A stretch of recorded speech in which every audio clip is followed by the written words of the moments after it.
taxes on deposits. And so was she afraid of corruption? She never went to legal. She used citizens for deposits. She never went to deposit. So how do you protect something like that?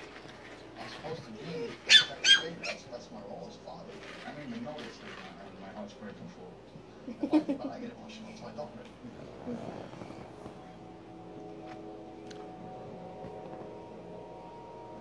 Did you get a feeling?